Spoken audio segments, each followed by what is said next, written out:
I'm Christian Chiller. Welcome to my podcast, an enthusiastic ramble through whatever has taken my interest the past week or so. Expect technology, games, history, travel, geekery, and as always, much, much more. Hello everybody, welcome to another Chinchilla Squeaks news with me, Christian Chiller. I will think of some better names for all this in the long run. Still getting the news side of the podcast and the newsletter. Better names for all these things. Naming things is hard. Anyway, still getting them all back off the ground. But so all of that better planning can wait until later. I actually have a lot of things to tell you about. A lot of the projects that I've been working on and keep teasing have come to fruition in the past couple of weeks. But before I get to those, I will give a few of the interesting links I have come across from the past 2 weeks. But before all that, something's got to keep the lights on. Something's got to keep me in new microphones, because that's basically all I spend my money on. And I have a few words from some sponsors. And I am back. So I have a little bit of a mixture of computing history, of computing future, and a few other little geeky bits and pieces to get in. Where shall I begin? I think I will begin with, let's begin with probably what's been the biggest news item from the past couple of weeks. And I am referring to the Wired article, but of course it was reported widely. The rather fascinating case of the XZ backdoor mastermind. And, well, it was a piece of malicious code introduced to an open source library, but it was very much done by human social engineering. This was an open source contributor.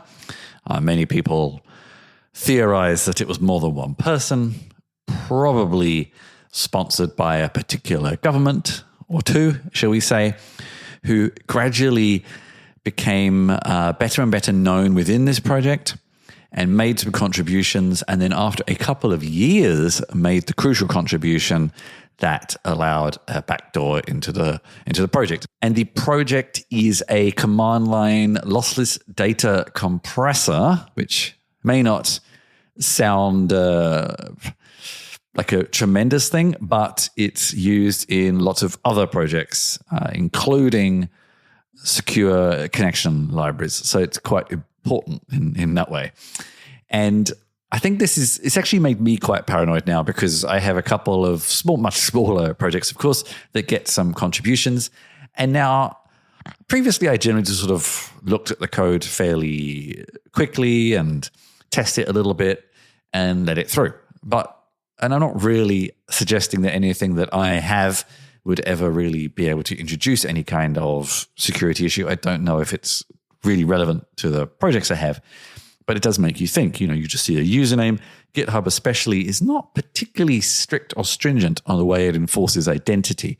A lot of the profile fields you see are very arbitrary. Like location, for example, you can put anything you like. It doesn't really ask for any sort of proof, apart from maybe like key signing or something, which gives you a certain authenticity, but only really about, saying an account is who they say they are, but that doesn't mean you know who they are. So I just found this such a fascinating way of exposing a vulnerability, how it doesn't always have to just be something very quick like a hack. This was built up over time, and that someone or some people sat down and planned this whole timeline out, this whole operation out to make it happen, to lead to a certain end goal. And that's almost what is most fascinating about this. Obviously, things have been rolled back now. It actually took a Microsoft employee to notice that suddenly connection pings were a few milliseconds longer, and they dug in. That is incredibly hard to spot. So thank you very much to that person, because who knows what could have happened. I don't think the vulnerable code was there for that long. So, the vulnerability gets introduced through human relationships, and it gets spotted and fixed by a human as well. And I think this is interesting in showing that there are many smart tools now emerging that claim, and I've had some of them on the show and my YouTube channel, that claim to help you spot these and spot the patterns at a scale that a human can't do. And yet quite often those little really edge case ones are actually spotted by a human, just kind of saying, that doesn't look quite right. And it's not really even something they're quite sure why. They just spot it and then take things further. So yeah, I found it interesting, an interesting story, and we'll see if it changes things. I don't know. Who knows? And in a similar kind of tale of open source not kind of going the way people expected or hoped, I was actually expected to see this more widely reported. I am checking the kind of the comments in the post to see if there's any kind of corrections or anything like that, but it doesn't seem to be. This was from InfoWorld, but OpenTofu. I'm actually going to have some interviews coming up in the coming months with the team behind OpenTofu, with some of the team behind them that I got to speak to at KubeCon. But what is it? It is an open source, purely open source, licensed fork of Terraform after HashiCorp changed their licensing, and the community around it very quickly created this open source fork of it. And it's been going very, very well, actually. And that is some of the things that came across in the interview. This was announced after the interview, so I didn't really get a time to dig into it. But licensing is always one of these key things where you have to be very careful, because in a Terraform version, and the version was one of the first non-open versions, HashiCorp introduced a new feature. And that feature was a similar feature emerged in OpenTofu that looked almost identical, basically just changed the license name. Now, of course, sometimes things just happen, and sometimes code can just look the same if it's doing something that is very similar. And obviously it's, to be blunt, at the moment, largely the same code base. So it's conceivable that there was no malice. It was just pure coincidence. But I think this proves that you have to be very, very careful when something like this happens, because you can, in theory, go and get inspiration from a fork that isn't open or isn't open completely. Sometimes the code is there, but the application of that code isn't open. And you have to be very, very careful with the way you are inspired. And this is also coming up, of course, in things like AI-assisted coding. You hit the autocomplete on a method, but the source material of that, largely they are in the public domain, but maybe they're not. Where did it come from? Maybe your code will be cracked open in the future and someone will say, hey, this looks suspiciously like something I wrote and I don't like this. You have to be a little careful about this.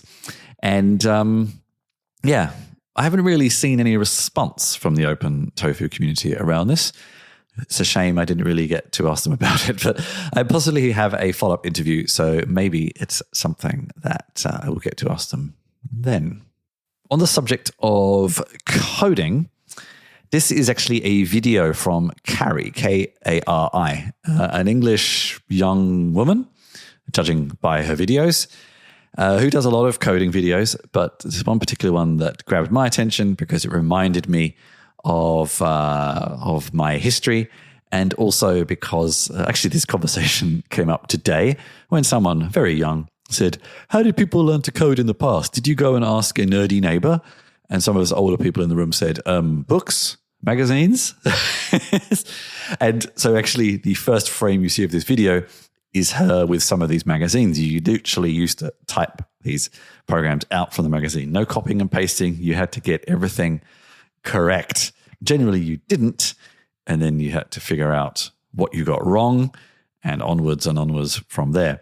But I found it a really interesting video to see, a younger person doing what we had to do. And of course, the comments are full of older people talking about remembering this and seeing a young person now having to go through this.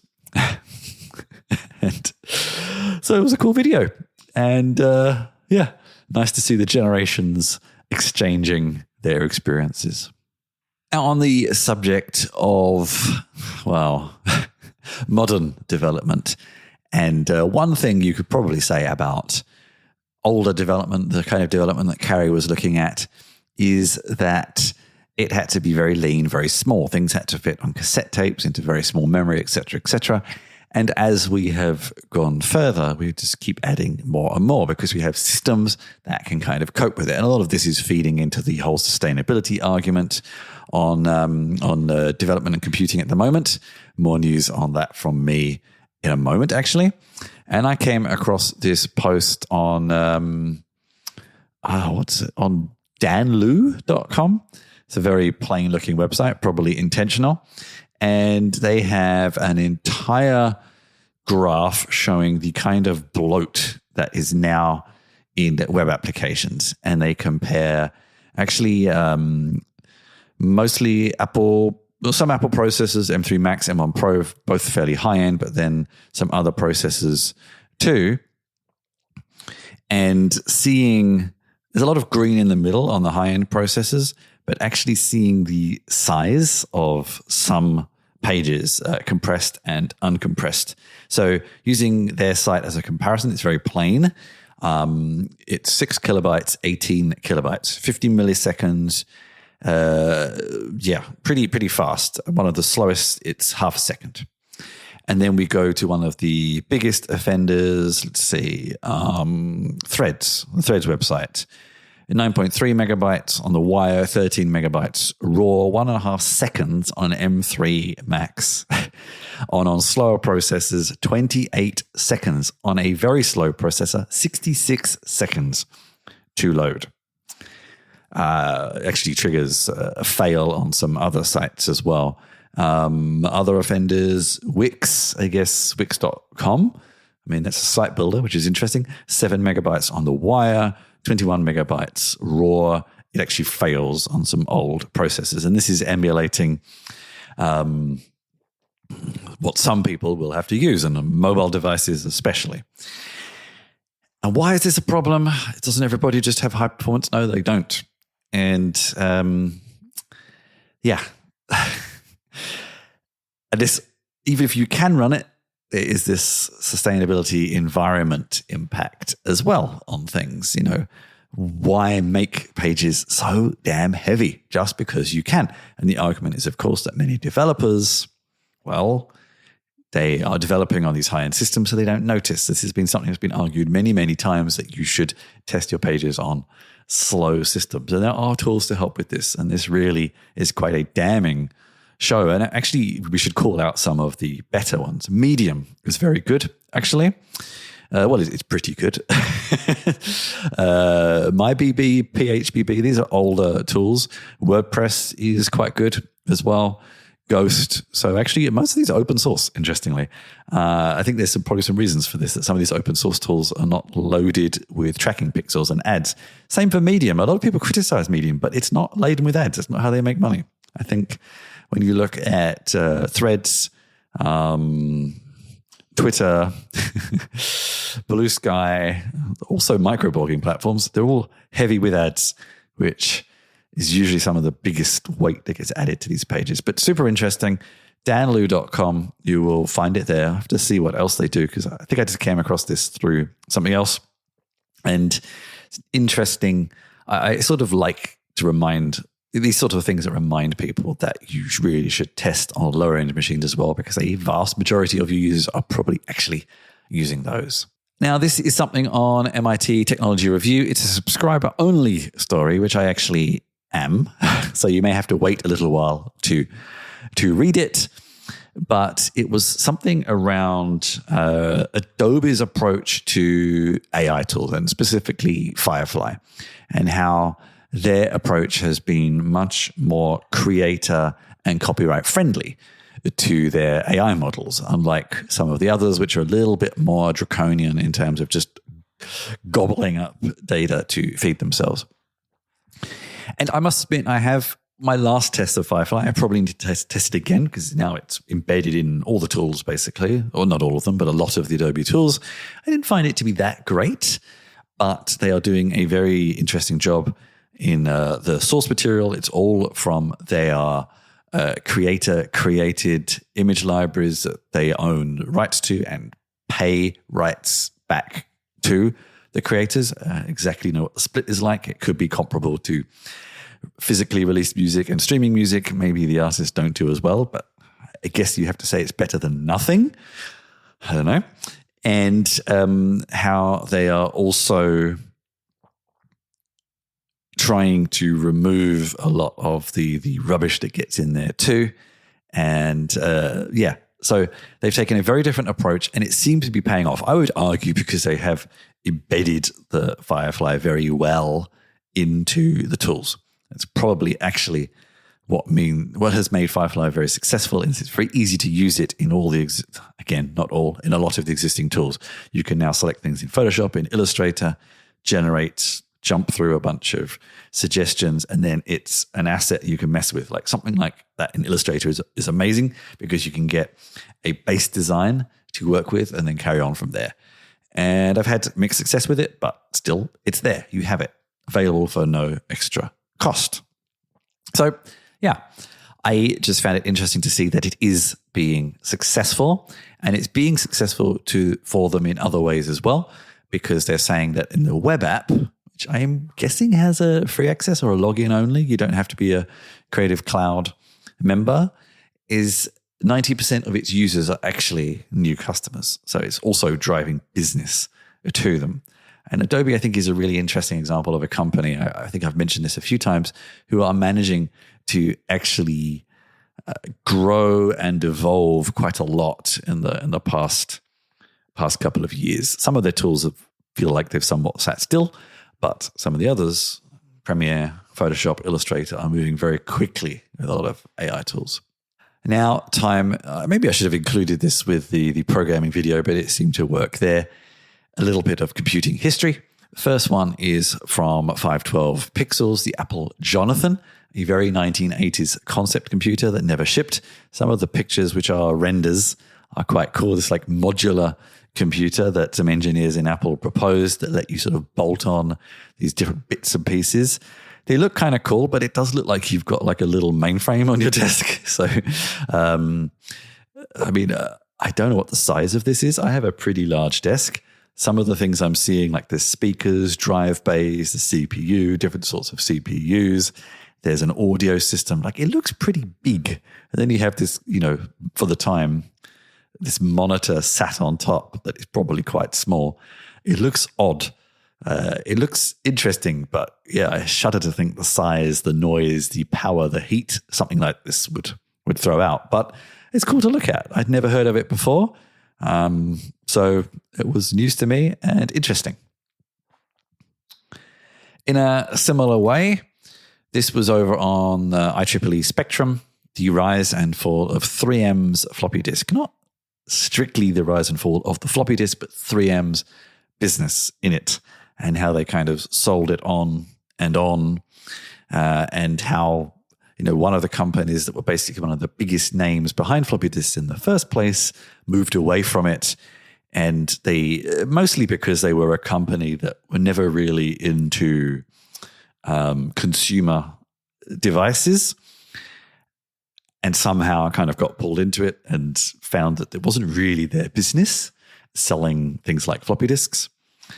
And some are still around, strangely. Here's a quote actually from the article. In January of this year, Japan announced it will no longer require floppy disk copies of government submissions. But 3M actually got out of the business 28 years ago, which shows you how long floppy disks have been around for. Anyway, it's an interesting story. Actually, the original magnetic storage is nearly 100 years old. In 1928, an Austro-German engineer from BASF, which is another company in a similar sort of business to 3M. And that is about it from my links for the episode. So what's news from me? Well, I am kind of back catching up on quite a lot of things. I have a lot of blogs in progress, but I actually have some new videos, and some of the blogs are based on these videos, actually. What have I got up? I have an interview and demo with Cerbos, which I did a little while ago, and is now up. Cerbos is a kind of tool, open source and commercial tool for implementing application roles and permissions very easily in your applications. Quite cool, quite interesting. And then I have a very different video playing with a sort of novelty AI app called Dreamface. You could see me having some fun and some nonsense there. I have a book out. My tech writing book is now out. It is called Technical Writing for Software Developers. It's available on Amazon and from Pact Publishers. And it seems to be selling reasonably well at the moment. I think it's too early to have any reviews or anything like that. But it seems to be selling fairly well, according to Amazon anyway. It's number one on Amazon in technical writing. But I'll take it. And it's doing all right. So head on over to any good bookstore and grab a copy if you so wish. And I am now working on 2 new books under provisional titles. I am working on the Ableton 12, quite different. So Ableton, the music software made here in Berlin, the Ableton 12 cookbook, and the working title Sustainable Full Stack. Both have contracts signed and work is in progress. They'll be out later this year. I think that is it for now. I will have some more blogs very soon and some other things, but those are the main things for now. I have been Christian Schiller. You can always find more about me at christianschiller.com, where you can also find how to get in touch with me. And I'd love to hear from you. Always nice to have some comments, some feedback, some reviews. Share the episode, share the show. Always welcome. Thank you very much for joining me, and take care, everybody. I hope you enjoyed the show. Find out more about me at christianschiller.com, where you can find show notes, sign up for my newsletter, and find all of my writing, games, work, and video links. There's also details on how to get in touch with me. And if you want to get even closer to what I do, join my Discord server for behind-the-scenes discussions and helping me produce my shows and work.